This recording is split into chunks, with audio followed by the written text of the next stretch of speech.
अस्सलाम वालेकुम first year बेटे। Open your physics book page number 41।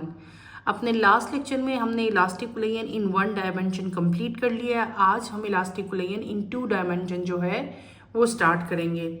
Let's start with the reading, then इंशाल्लाह मैं आपको साथ साथ इसको एक्सप्लेन करूंगी। इलास्टिक कोलिजन बेटे दो वन डायमेंशन में भी थी और टू डायमेंशन में भी। वन डायमेंशन में मैं आपको कंप्लीट करवा चुकी हूँ, हमने डायमेंशन पढ़ी थी उसकी सारी, वन डायमेंशन में सारी इलास्टिक कोलिजन उसकी डेरिवेशन की थी। देन उसके स्पेशल केसेस थे, 4 केसेस थे जो हमने डिटेल से स्टडी किए थे।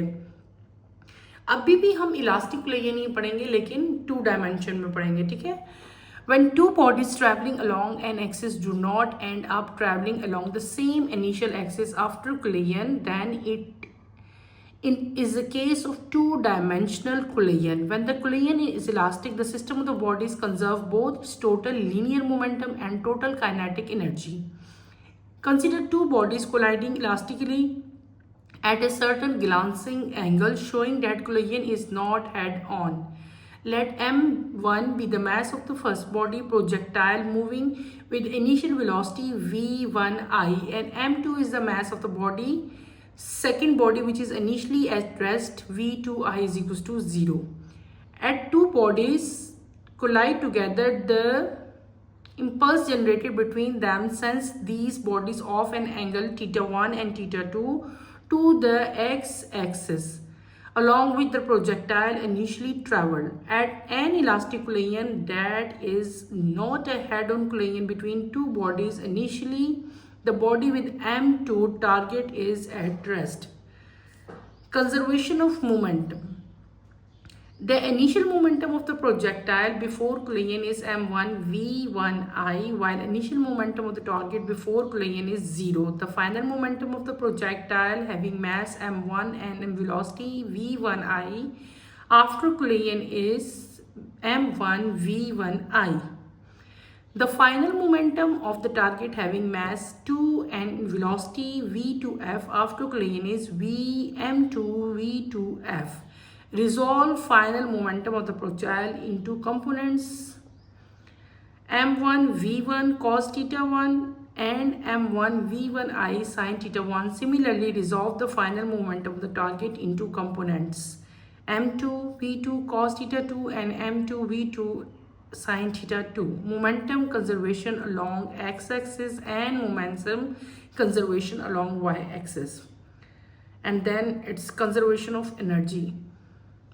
हमने जो टॉपिक अभी रीड आउट किया है आपको मैं सारा एक्सप्लेन करती हूँ और सारा मैं आपको डराइव भी इसकी क्वेश्चन करवाऊंगी। बेटे क्या है कि जब दो बॉडीज ट्रैवल कर रही हों अलोंग एन एक्सिस जो कि एंड अप नहीं होते, ठीक है, और इनिशियल वेलोसिटी के साथ आफ्टर कोलिजन भी जो है वो मूव कर देते हैं, तो उस केस को हम लोग क्या कहते हैं कि ये टू डायमेंशनल कोलिजन है। क्या है? Two dimensional. मैंने क्या कहा था कि जब दो बॉडीज ट्रैवल कर रही हों एक्सिस की तरफ अपने, लेकिन आफ्टर ट्रैवलिंग वो सेम इनिशियल वेलोसिटी ही के साथ कोलिजन के बाद भी मूव करती रही हैं, तो उसको हम लोग क्या कहते हैं कि ये जो मूवमेंट है, ये जो कोलिजन है, ये क्या है? ये टू डायमेंशनल कोलिजन है।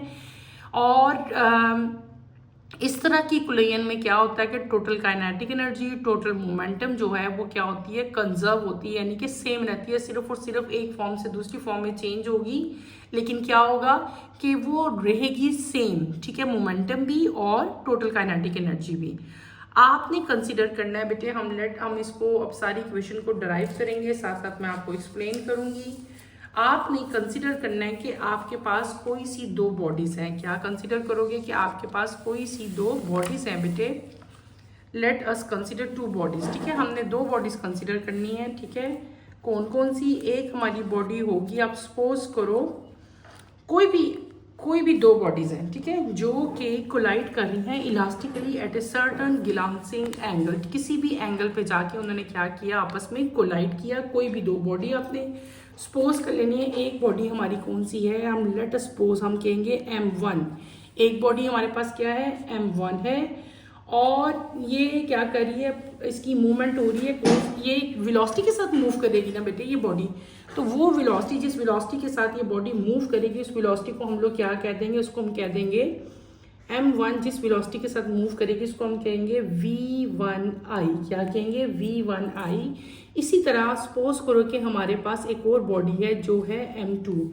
वो किस वेलोसिटी के साथ मूव करेगी बेटे? वो करेगी आपकी v2i के साथ। और वो v2i जो है वो क्या आती है? Which is initially at rest. ठीक है, वो जो कि पहले रेस्ट में थी। और जो भी चीज़ रेस्ट में होती है आपको पता है कि उसकी वेलोसिटी क्या हो जाती है?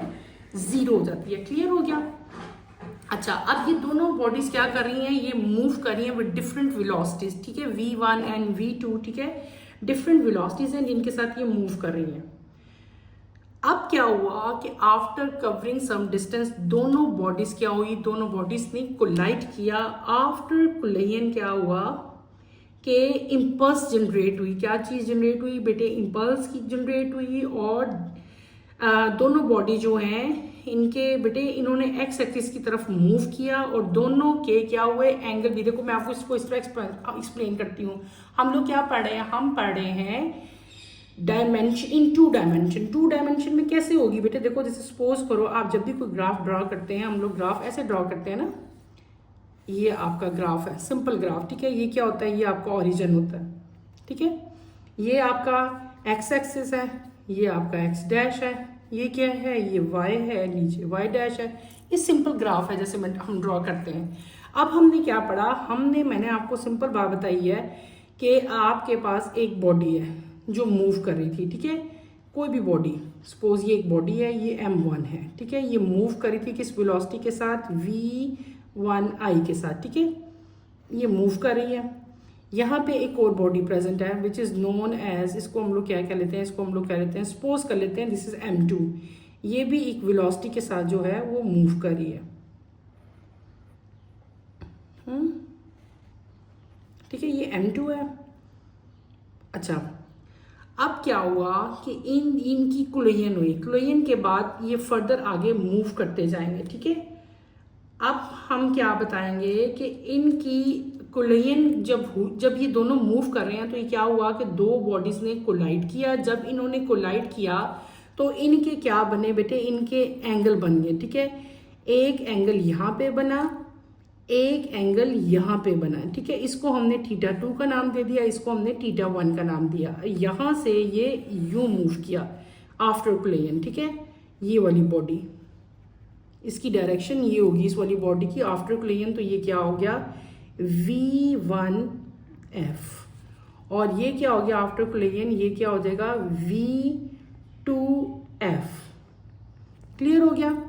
यानी कि ये बिफोर कोलिजन थी, फिर क्या हुआ? दोनों आपस में स्ट्राइक किए, कोलाइड किए, तो क्या हो गया? इनके एट एंगल कौन कौन से इनकी बॉडीज को कहा ये इनकी चलेगी बॉडीज कौन से एंगल पे? एक चलेगी θ1 पे और एक θ2 पे अलॉन्ग एक्स एक्सिस। दोनों एक्स एक्सिस की बात ही हमारे पास हो रही है।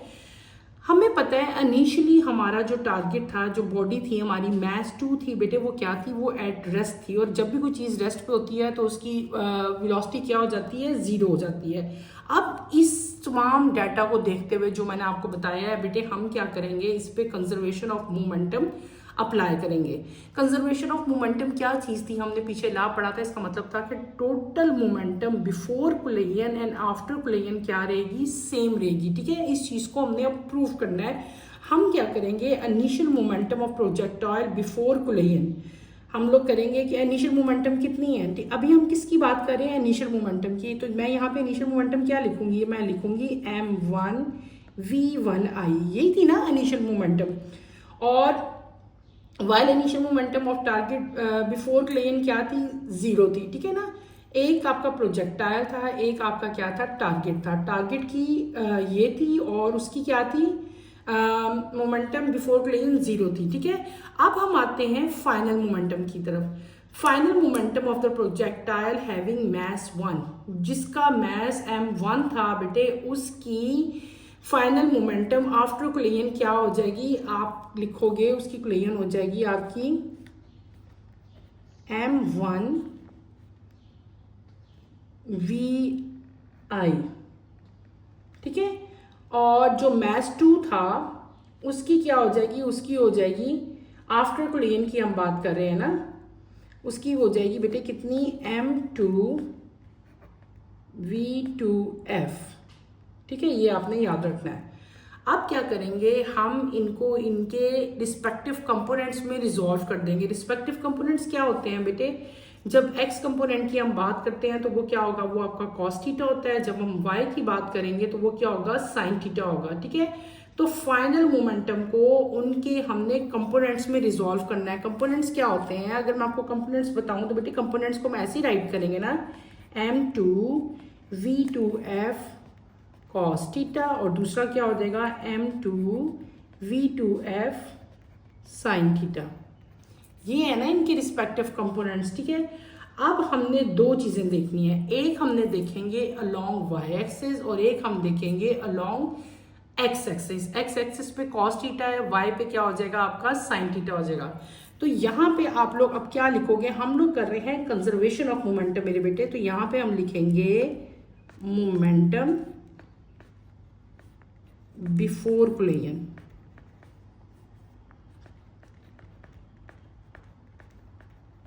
is equals to momentum after collision। ये जो चीज़ मैंने राइट की है एक्चुअली तो इसी का मतलब है, यही हमारा लॉ है ना, law of conservation of momentum, कि मोमेंटम जो है बिफोर कोलिजन जो है वो सेम रहेगी मोमेंटम आफ्टर कोलिजन के, ठीक है। तो यहाँ पे क्या आ जाएगा, ये होगा बिफोर कोलिजन क्या मोमेंटम थी, m1v1i। ये हम बात कर रहे हैं, ये वाली मोमेंटम मैं बात कर रही हूँ along x axis, x axis की बात हो रही है यहाँ पे। अच्छा, और यहाँ पे आफ्टर कोलिजन मोमेंटम क्या कन्वर्ट होगी थी, m1v1f cos theta plus m2v2f cos theta square. हमने क्या किया, हमने इसको रिजॉल्व कर दिया इसके कंपोनेंट्स में।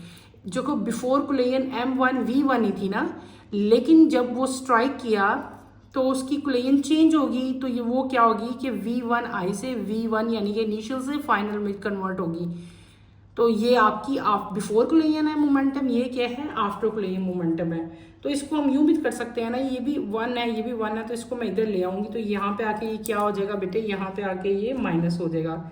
कैसे, m1v1i minus m1v1f cos theta 1 is equals to m2v2f cos theta 2। ये सपोज करो हमारी इक्वेशन 1 होगी, ठीक है। अब हमने क्या कर लिया बेटे, हमने किया मोमेंटम अलोंग एक्स एक्सिस, अब हम करेंगे मोमेंटम अलोंग वाई एक्सिस, ठीक है। ये दो जगहों पे हम क्यों करें, क्योंकि हम लोग मोमेंटम इन 2 डायमेंशंस पढ़ रहे हैं, तो फिर हमने दोनों डायरेक्शंस में देखनी है, ठीक है। अब वाई एक्सिस की बात होगी, तो वाई एक्सिस पे भी क्या होगा, उसी तरह आप लोग लिखोगे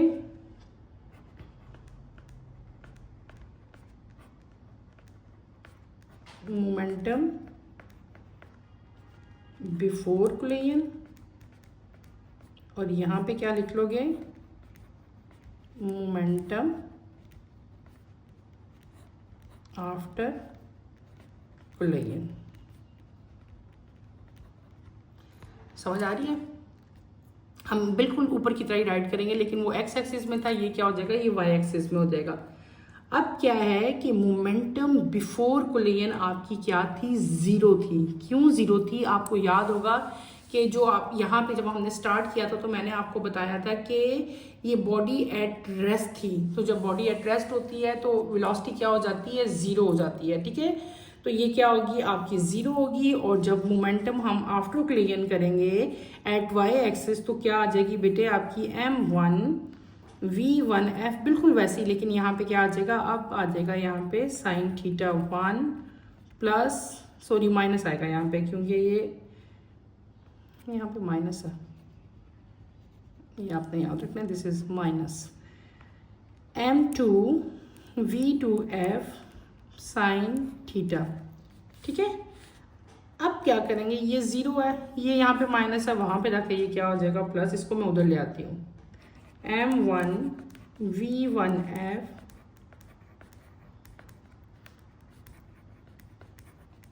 V2F, ये 1 है, ये 2 था, साइन थीटा 2, ठीक है। ये आपकी होगी नेक्स्ट इक्वेशन, इक्वेशन नंबर 2, ठीक है। ये आपका क्या हो गया, ये एक्स एक्सिस पे आपकी मोमेंटम आ गई, ये क्या आ गई आपकी वाई एक्सिस पे मोमेंटम आ गई। ये हमारा law of conservation of momentum जो है वो क्या हो गया बेटे, कंप्लीट हो गया, ठीक है। अब हमने क्या पढ़ना है, अब हमने नेक्स्ट चीज अपनी स्टार्ट करनी है, that is law of conservation of energy, यानी कि total energy of the system जो है वो क्या होगी, वो सेम होनी चाहिए, ठीक है। उसको हम लोग अब इक्वेशन को जो है वो डिराइव करेंगे और देन उसको मैं आपको एक्सप्लेन करूंगी। सिंपल सी छोटी सी इक्वेशन है, इसमें कोई भी मुश्किल नहीं है। Law of conservation of energy, अब हम बात कर रहे हैं एनर्जी की, ठीक है। किसकी बात कर रहे हैं बेटे, एनर्जी की। एनर्जी में आप लोग क्या लिखोगे, देखो बिफोर मोमेंटम एनर्जी क्या है, 1/2, बिफोर कुलेयन की बात कर लेते हैं हम लोग, m1 v1i² is equals to 1/2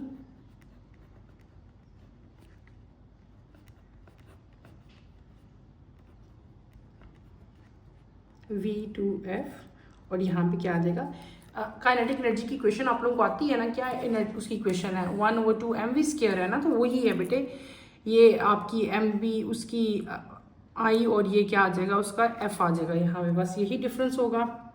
1/2 को अगर आप लोग कॉमन ले लो तो यहाँ पे क्या इक्वेशन रह जाएगी, आपकी इक्वेशन रह जाएगी m1 v1i² is equals to m1 v1f² plus m2 v2f²। इसको हम अपनी इक्वेशन नंबर 3 कह लेते हैं। टोटल हमारे पास इन द एंड क्या आ गई, 3 इक्वेशंस आ गई, ठीक है। अब ये जो हमने सारी इक्वेशंस पढ़ी हैं, अब हमारे पास क्या आया बेटे, हमारे पास 4 अननोन क्वांटिटीज आ जाती हैं। एक आती है v1f, ठीक है, एक आती है v2f, एक होती है थीटा i और एक होती है थीटा 2। अगर इन क्वांटिटीज को मेजर किया जाए तो हम लोग जो है कंजर्वेशन ऑफ मोमेंटम और एनर्जी को प्रूव कर सकते हैं कि वो हमेशा जो है वो कंजर्व रहती हैं। हमने क्या किया, हमने इस इक्वेशंस को आप लोगों को मैंने इलास्टिक कुलेयन पढ़ाई इन 2 डायमेंशंस, ठीक है। उसके लिए मैंने आपको सारा एक्सप्लेन किया। अगर आप बोर्ड से देखो बेटे, हमने पहले सारे उसका डाटा बताया, फिर मैंने आपको इसकी इस तरह का ग्राफ बनाया, देन हमने इसको एक्स एक्सिस में किया, फिर वाई में किया, उसके बाद मैंने आपको इसका एनर्जी की भी इक्वेशन बता दी कि एनर्जी जो है वो इन 2 डायमेंशन जो है बेटे आप लोग कैसे उसको सॉर्ट आउट करोगे, ठीक है। और इसके बाद अगर आप लोग आगे चलते हो फर्दर, तो नेक्स्ट पेज पे अगर आप लोग और पेज नंबर 42 पे बेटे, तो वहाँ पे आपका वही चीज़ जो मैं आपको बता रही हूँ कि इस जो हमने तीनों इक्वेशन जो भी ड्राइव की हैं उनका अगर आप एनालिसिस करो तो देयर आर 4 अननोन क्वांटिटीज। 4 आ गई ना हमारे पास, एक v1f, एक v2f, एक θ1 और एक θ2। अगर इन क्वांटिटीज को मेजर किया जाए तो कंजर्वेशन ऑफ मोमेंटम एनर्जी जो है वो हम इन इक्वेशंस को यूज करते हुए जो है फाइंड आउट कर सकते हैं। यहाँ पे एक इंटरेस्टिंग इन्फॉर्मेशन लिखी हुई है, उसको भी हम रीड आउट कर लेते हैं। Sum of the kinetic energy is transferred into other forms such as heat, sound and deformation in inelastic collision. For example the collision in inelastic if the bullet is fired into block of wood. This is because some energy of the bullet is lost in the form of sound and heat. Similarly, if the ball is dropped on the floor from a certain height, it does not rebound to the same height because its kinetic energy is lost in other forms of energies like sound energy and heat energy. Simple phenomena आपको बताया हुआ है कि कभी कभार जब होता है काइनेटिक एनर्जी जो है अदर फॉर्म्स में कन्वर्ट भी हो जाती है। कौन कौन सी अदर फॉर्म्स हैं, हीट में भी कन्वर्ट होती है, साउंड में भी कन्वर्ट हो जाती है, और डीफॉर्मेशन इन इलास्टिक कुलेयन, ठीक है। एग्जांपल्स आपको देनी है कि जब आप ये कुलेयन की बात हो रही है ना, कुलेयन इन जब बुलेट जब हम फायर करते हैं in the block of would, यानी कि वुड के अंदर आप लोग अगर बुलेट फायर करो तो कुछ एनर्जी बुलेट की लॉस्ट होगी, किस फॉर्म में, in the form of sound and in the form of heat, ठीक है। यानी कि एनर्जी जो है वो काइनेटिक एनर्जी के अलावा भी बहुत सारी फॉर्म्स में जो है वो कन्वर्ट हो जाती है। तो आपको कॉमन एग्जांपल बताया है कि जब आप बुलेट फायर करते हो तो कुछ एनर्जी जो है in the form of sound या हीट भी जो है वो कन्वर्ट होती है और जो है लॉस्ट हो जाती है। इसी तरह अगर हम लोग फ्लोर पे बॉल जो है वो सर्टन हाइट से ड्रॉप करें तो बॉल जो है रीबाउंड अपनी सेम हाइट पे नहीं होता। क्यों? क्योंकि इसकी काइनेटिक एनर्जी, कुछ काइनेटिक एनर्जी का पार्ट जो है वो लॉस्ट हो जाता है in different energies like sound energy and heat energy. बेटे ये वाला टॉपिक हमारा क्लियर हो गया। हमने क्या पढ़ लिया? हमने पढ़ा था अभी तक इलास्टिक कोलेजन हम कंप्लीट करके आए थे, ठीक है। अब हमने क्या करना है, दो तरह की कोलेजन्स मैंने आपको बताई थी। There are two type of collisions, एक थी इलास्टिक और एक थी इन इलास्टिक, ठीक है। इलास्टिक कोलेजन वो थी जिसमें आपकी काइनेटिक एनर्जी का लॉस नहीं होता था, ठीक है। जबकि इन इलास्टिक कोलेजन में क्या हो रहा था, काइनेटिक एनर्जी सिस्टम जो थी वो क्या थी, वो कंजर्व नहीं रही थी, उसमें काइनेटिक एनर्जी का कुछ ना कुछ लॉस्ट हो रहा था।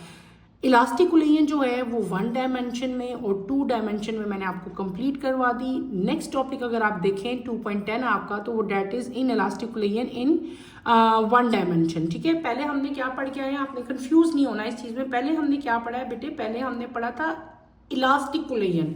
अब हम इलास्टिक कोलेजन ही मैंने दोनों डायमेंशन में पढ़ाया ना, in 1 dimension as well as in 2 dimension. तो ये टॉपिक क्या है, ये है आपका इन इलास्टिक कोलेजन, ठीक है। पहले क्या था, इलास्टिक कोलेजन। तो अक्सर बच्चे कंफ्यूज हो जाते हैं, इलास्टिक की जगह इन इलास्टिक लिख के आते हैं। ऐसे नहीं करना आप लोगों ने, इस चीज में आपने कंफ्यूज नहीं होना, ठीक है। नेक्स्ट टॉपिक हमारा है इसी पेज पे, अगर आप नीचे और टॉपिक है आपका 2.10 इन इलास्टिक कोलेजन इन 1 डायमेंशन जो है अब हम स्टार्ट करेंगे। Consider two bodies having masses m1 and m2 moving the velocity v1i and v2i along the same line such as v1i is greater than v2i. In such a case, m1 is regarded as projectile and m2 as target. After time t, both the bodies make inelastic collision and stick together. Let their combined masses become m1 and m2, which move with final velocity vf after collision. Since the collision is perfectly inelastic, the total momentum of the ball is conserved using the law of conservation of momentum. Total momentum of the system before collision and total momentum of the system after collision, ठीक है, remain the same. Equations बेटे मैं आपको drive खुद करवाती हूँ, ठीक है। हमने क्या पढ़ लिया, हमने अभी जो टॉपिक स्टार्ट किया है that is in elastic collision in 1 dimension जो है अभी मैं आपको स्टार्ट करवाऊंगी। मैं पूरी इस इक्वेशन आपको ड्राइव कराऊंगी और साथ साथ मैं आपको इसको एक्सप्लेन करती जाऊंगी। हम क्या कर रहे हैं, इन इलास्टिक कोलेजन आपने कंसिडर करना है बेटे कि आपके पास कोई सी दो बॉडीज हैं। क्या है आपके पास बेटे, कोई सी दो बॉडीज हैं। एक बॉडी का मास जो है आपका वो क्या है बेटे, m1 है। कोई सी दो बॉडीज कंसिडर करो, कौन सी बॉडी है, इस बॉडी को हम लोग क्या कह लेते हैं, m1, ठीक है। m1 एक वेलोसिटी के साथ मूव कर रही है, ठीक है। m1 बॉडी वेलोसिटी के साथ मूव कर रही है, उसकी वेलोसिटी को हम लोग क्या कह लेंगे, v1i, ठीक है। क्या कह लिया, v1i। और एक दूसरी बॉडी है डेट इज नोन एज, उसको क्या कहेंगे, सेम ऐसी ही बॉडी है, उसका मास क्या है, m2। वो कौन सी वेलोसिटी के साथ मूव कर रहा है, v2i के साथ, ठीक है। ये क्या हुआ, ये बिफोर कोलेजन है इनकी वेलोसिटी, ठीक है। अब क्या हुआ कि ये दोनों जो हैं मूव कर रहे हैं with velocities v1 dash and v1i and v2i के साथ अलोंग द सेम लाइन, एक ही लाइन में मूव कर रहे हैं सच डैट v1i जो है इज ग्रेटर देन v2i। ये बात भी आपने याद रखनी है। उसके बाद क्या हुआ, आफ्टर सम टाइम, ठीक है, बोथ बॉडीज ने, यहाँ पे आपने एक चीज और सपोज करनी है कि m1 जो है इसको हमने सपोज करना है, ये क्या है, एज प्रोजेक्टाइल। ये क्या है, प्रोजेक्टाइल है बेटे।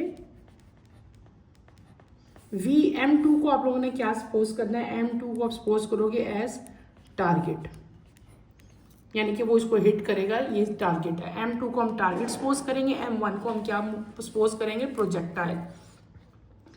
अब क्या होगा, आफ्टर टाइम यानी कि कुछ टाइम इंटरवल के बाद इनकी जब मूवमेंट हो रही है, इनके अंदर बॉडीज के अंदर इन इलास्टिक कोलेजन प्रोड्यूस हुई और ये दोनों एक दूसरे से कोलाइड किए। लेकिन यहाँ पे क्या हो रहा है, पहले हम पढ़ के आए थे इलास्टिक कोलेजन, यहाँ पे हमने क्या पढ़ा, इन इलास्टिक कोलेजन।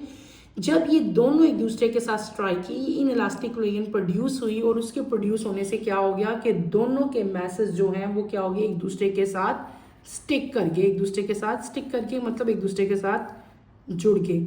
ये आपका एक मैच था, ये दूसरा मैच है, सपोज करो, ठीक है। ये m2 कह लेते हैं, ये हम m1 कह लेते हैं। तो ये टोटल अब क्या हो गया, कंबाइन मास इनका क्या हो जाएगा, m1 प्लस m2। ये क्या था, ये बिफोर कोलिजन था, ये क्या हो गया आफ्टर कोलिजन। आफ्टर कोलिजन के बाद क्या हो गया कि m1 और m2 क्या हो गया, एक दूसरे के साथ स्टिक हो गए, ठीक है।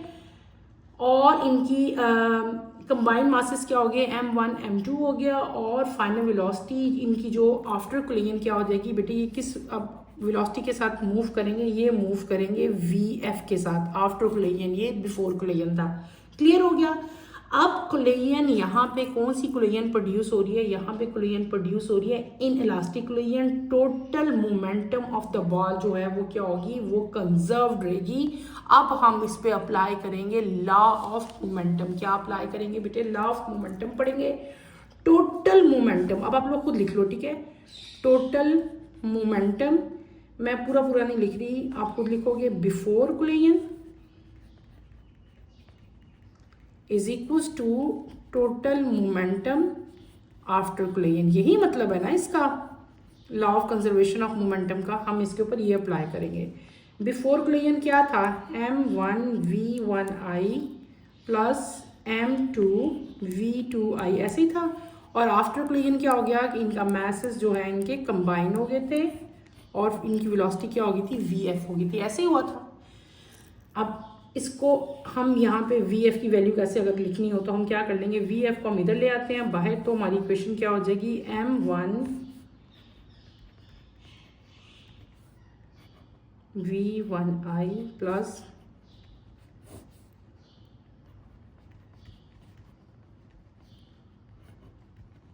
ये आपकी फाइनल वेलोसिटी की इक्वेशन जो है बेटे ये हो जाएगी। ये इससे हमें क्या मिलेगा, कॉमन वेलोसिटी मिल जाएगी हमें आफ्टर कोलिजन, यानी कि फाइनल वेलोसिटी जो मिलेगी। इसमें भी हमने, आपको याद हो जब मैंने आपको इलास्टिक कोलिजन पढ़ाया था वहाँ पे हमने 4 स्पेशल केसेस किए थे। तो यहाँ पे भी इन इलास्टिक कोलिजन में भी आपके पास एक स्पेशल केस आता है, ठीक है, कि जब m2 को टारगेट, जो आपका m2 जो टारगेट है इसको हिट किया जाए और ये इसकी वेलोसिटी जो है 0 यानी कि ये एट रेस्ट हो, तब आपकी ऊपर वाली इक्वेशन जो है वो कैसे होती है। इसका एक ही केस है, केस आप कह सकते हो इसको हेडिंग देके, जैसे उसमें हमने 4 केसेस पढ़े थे। तो इसका केस क्या है कि अगर आपका m2 को टारगेट किया जाए और इसकी वेलोसिटी v2i जो है बेटे वो क्या हो, तो 0 हो, तो अबव इक्वेशन जो है वो कैसे आप लोग राइट करोगे, तो आप लोग उसको लिखोगे vf is equal to m1 divided by m1 plus m2 v1i, क्योंकि v2 तो 0 है ना, तो फिर ये इसको 0 से मल्टीप्लाई करेंगे तो 0 आ जाएगा, आपके पास ये इक्वेशन बच जाएगी। क्लियर हो गया। नेक्स्ट हम आते हैं इसी चीज़ की, यानी कि जो हमारा इन इलास्टिक कोलिजन है, जो हम in elastic collision in 1 dimension कर रहे हैं बेटे, इसी की काइनेटिक एनर्जी हम देखते हैं, इसी सिस्टम की। अगर हम लोग काइनेटिक एनर्जी देखो, हेडिंग दो अब काइनेटिक एनर्जी की, तो काइनेटिक एनर्जी जो है वो क्या, जब ये बॉडीज कोलाइड करेंगी इन इलास्टिकली, तो सिस्टम की जो काइनेटिक एनर्जी है बिफोर कोलिजन वो क्या होगी। पहले आप लोग लिखोगे बिफोर कोलिजन, बिफोर कोलिजन इस सिस्टम की काइनेटिक एनर्जी बेटे क्या होगी, आप यहाँ पे लिखोगे, ये काइनेटिक एनर्जी बता रही हूँ मैं, ठीक है। बिफोर कोलिजन काइनेटिक एनर्जी क्या हो जाएगी, 1/2m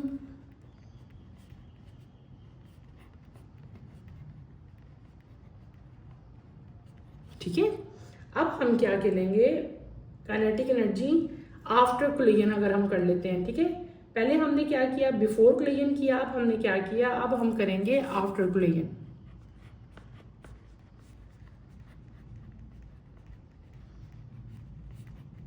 one over two after collision masses combine हो जाते थे ना, तो मासेस क्या हो जाते थे, m1 m2, और यहाँ पे क्या आ जाता था v, ये आफ्टर कोलिजन हमारी इक्वेशन हो जाएगी। क्लियर हो गया ना बेटे, आपको पता था ना कोलाइड करने के बाद ये मैसेज कंबाइन हो जाते थे, तो ये वाला आ गया था और उसकी वेलोसिटी vf हो जाती थी।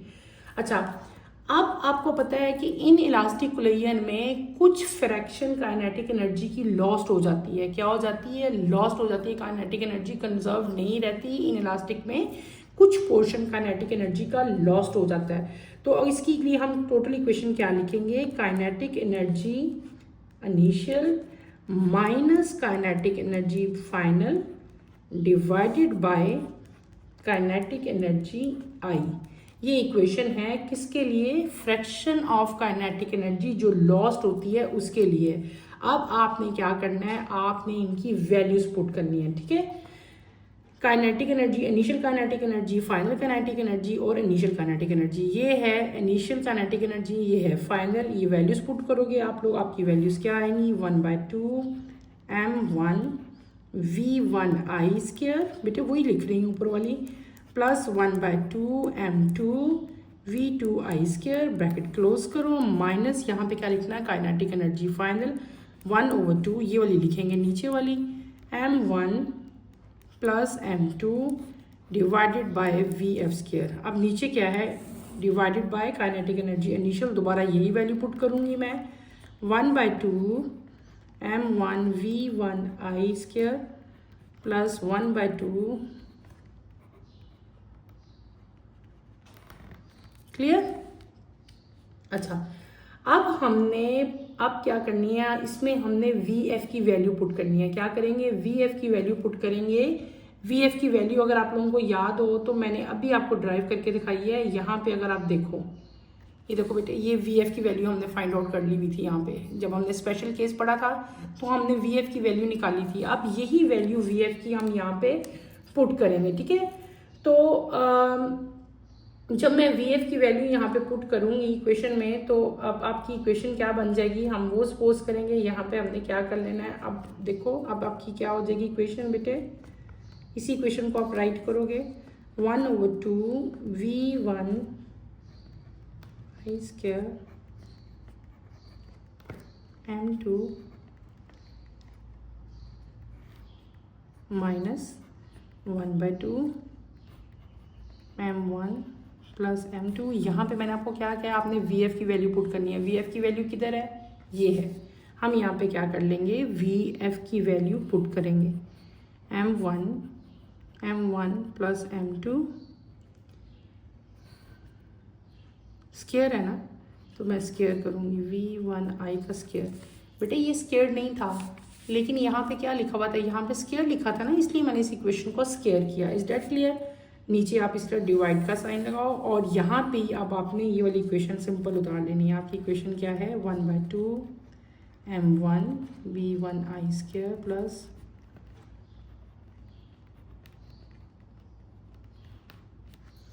क्लियर हो गया? यहाँ पे भी अब हम लोग, ये हमारी क्या आ गई, टोटल काइनेटिक एनर्जी जो है ये हमने अपनी कंप्लीट कर ली। अब हमारे पास क्या है, जहाँ इधर भी हमने क्या पढ़ा था, स्पेशल केस पढ़ा था जब हमने मोमेंटम पढ़ा था। अब हम काइनेटिक एनर्जी में भी स्पेशल केस करेंगे। स्पेशल केस में क्या है कि अगर वही चीज़ है, अगर आपका टारगेट m2 जो है वो एट रेस्ट हो, यानी कि वही बात जैसे पहले हमने किया था ना कि m2 की जो वेलोसिटी थी वो ये थी और ये रेस्ट पे है यानी कि 0 है, तो आपकी क्या हो जाएगी, तो आप लोग वही चीज़ वही कर रहे हैं हम लोग, यानी कि m2 जो है अगर वो एट रेस्ट हो तो फिर आपकी v2 क्या होती है, वो 0 हो जाती है ना बेटे। तो उस केस में काइनेटिक एनर्जी आपकी क्या हो जाएगी, ये वाली इक्वेशन जो आपने अभी ऊपर की है, kinetic energy initial minus kinetic energy final, इसी इक्वेशन को आप दोबारा यहाँ पे लिखो, kinetic energy initial minus kinetic energy final divided bye, तो ये इक्वेशन आपकी, अगर इस केस में हम देखें, अगर आपकी v2 0 हो तो फिर ये इक्वेशन क्या हो जाएगी बेटे, इस इक्वेशन में v2 की जगह पे आपने क्या पुट करना है, 0 पुट करना है। तो आपकी इक्वेशन क्या बन जाएगी, m2 divided by m1 plus m2। ये आपकी फाइनल इक्वेशन जो है हमारी बन जाएगी। हमने क्या कर लिया, हमने इक्वेशंस जो है अपनी की, और इसमें क्या होता है आपका, ये जो हमारी एंड वाली इक्वेशन आ गई, इस इक्वेशन से हमें क्या पता चलता है कि जो total amount of kinetic energy जो है वो इन इलास्टिक कोलिजन में जो है वो लॉस्ट होती है, एनर्जी इज लॉस्ट। ये पूरी इक्वेशंस जितनी भी हमने अभी की हैं, इन सब चीज़ों से हमें ये एक रिजल्ट हमारा यही आता है कि इन इलास्टिक कोलिजन जो अब हमने इन वन डायमेंशन पढ़ी है ना, तो इसमें एनर्जी जो है उसका लॉस्ट हुआ है, ठीक है। मैंने आपको क्या पढ़ा दिया, मैंने बेटे आपको इन इलास्टिक कोलिजन हमने पढ़ा, इन इलास्टिक कोलिजन हमने इन वन डायमेंशन जो है आज सिर्फ स्टडी किया है। इंशाल्लाह कमिंग लेक्चर में inelastic collision in two dimension हम लोग स्टडी करेंगे। हमने इसमें एक केस देखा, हमने M1 M2 इक्वेशंस ली, ठीक है, और जो है सारा मैंने आपको उसको बताया कि इसको ऐसे प्रोजेक्टाइल आप लोग लोगे, इसको एज ए टारगेट लोगे, जब दोनों स्ट्राइक करेंगी, दोनों को लाइट करेंगी तो ये दोनों एक दूसरे के साथ स्टिक हो जाते हैं और नया जो मैस बनेगा M1 + M2 बनेगा। फिर हमने बिफोर एंड आफ्टर कोलिजन इनकी टोटल मोमेंटम की, मोमेंटम के बाद हमने इनका स्पेशल केस किया। स्पेशल केस क्या था कि जब M2 है उसकी जो इनिशियल जो वेलोसिटी होगी अगर वो 0 होगी तो आपकी फाइनल वेलोसिटी क्या हो जाएगी। इसी तरह फिर हम लोगों ने क्या किया, हमने उसको काइनेटिक एनर्जी उन बॉडीज़ की जो कि इन इलास्टिकली कोलाइड कर रही थी, काइनेटिक एनर्जी उनकी हमने देखी before collision and after collision. फिर इनको हमने इक्वेशंस में पुट करके total kinetic energy of the system बताया। आफ्टर डैट मैंने आपको इसमें भी वही स्पेशल केस हमने लिया जिसमें आपकी जो टोटल M2 का जो वेलोसिटी थी अगर वो 0 हो तो उस केस में स्पेशल केस आपका क्या होगा और टोटल काइनेटिक एनर्जी सिस्टम की क्या हो जाएगी। तो इन द एंड आपके पास क्या रिजल्ट आया था बेटे, इन द एंड क्या आया कि जब भी कोई भी बॉडी जो है इन इलास्टिक कोलिजन जब किसी के अंदर होती है तो वहाँ पे एनर्जी का लॉस जो है वो होता है। आज के लिए बेटे इतना ही काफ़ी है। इंशाल्लाह कमिंग लेक्चर में मैं आपको inelastic collision in two dimension जो है वो करवाऊंगी। आज वाले टॉपिक को, आज वाले लेक्चर को आपने अच्छी तरह से करना है। इसको आपने खुद इक्वेशंस को ड्राइव करके देखना है। जहाँ पे भी अगर आपको कोई प्रॉब्लम फील होती है तो feel free to ask any question बेटे। इसके साथ यहीं पे अपना टॉपिक मैं एंड करूँगी। अल्लाह हाफिज़ फर्स्ट ईयर, टेक केयर बेटे।